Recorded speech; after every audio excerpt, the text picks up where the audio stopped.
Welcome to the Baseball Hall of Fame. It's holiday season here in Cooperstown and around the world.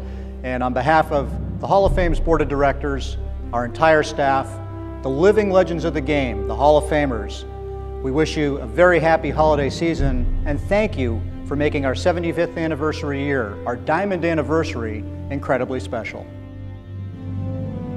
When we were thinking of big ways to celebrate our 75th anniversary, a few years ago the first thing we thought about was a commemorative coin and working with the United States Mint to produce something of lasting value, lasting significance to help all of us remember our anniversary.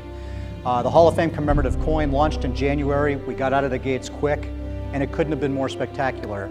Nearly 800,000 coins have been sold, a record for the U.S. Mint, and it assures that every person who wants to be connected to the Baseball Hall of Fame in its diamond anniversary year has something to symbolize the great game of baseball with this first ever coin that is concave convex with a glove on one side and a baseball on the other.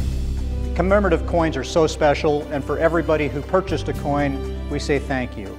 The proceeds from the sales of the coins will help the Education Department of the Baseball Hall of Fame fulfill its mission for the next several years. As we often talk about, the Baseball Hall of Fame is really three entities under one roof: a museum and library, a Hall of Fame, and an education facility. And when you think of the museum and library, you think of our annual Symposium on Baseball and American Culture. It takes place every May for the last couple of decades. It's a wonderful opportunity for papers to be presented, and this May was really no different. It was a wonderful experience for those who attended. So no sooner do we finish the Baseball Symposium in May than the Chief Executive of the United States, President Obama, became the first sitting president to make a visit to the Baseball Hall of Fame. He spent the day in Cooperstown speaking about tourism, seeing the museum. Later that day, the governor of New York, the highest ranking official in the state, he too made a visit to Cooperstown and also had an opportunity to see baseball's finest. For our 75th anniversary, we put a new twist on the Hall of Fame Classic this year, inviting one player from each of the 30 Major League clubs to be here, sort of a throwback all-star game, akin to how the game was played in 1939 when we opened here as part of the cavalcade of baseball. So I think the staff at the Hall of Fame has built Classic Weekend into something truly spectacular, with a player representing each of the 30 Major League clubs here for a Memorial Day weekend game. Pedro Martinez, Jim Thome, Hideki Matsui, the list of names goes on and on.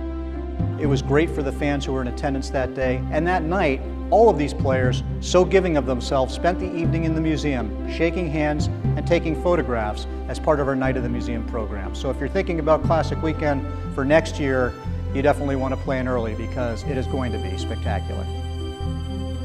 The Hall of Fame's actual birthday came on June 12th, and we celebrated in grand style.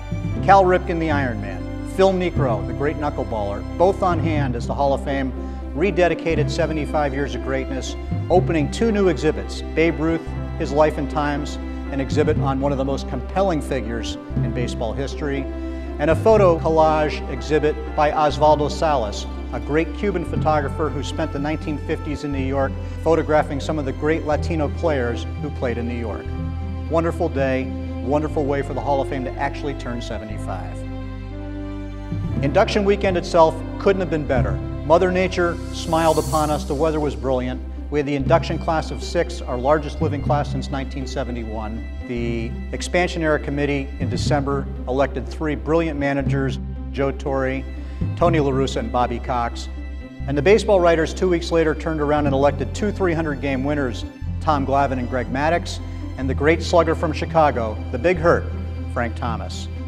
When you looked at induction weekend, it was one of the great ones of all time. Nearly 50,000 fans made it to Cooperstown to witness these 6 guys being inducted, and nearly 50 Hall of Famers returning to welcome these 6 legends into Cooperstown as permanent residents of the Baseball Hall of Fame.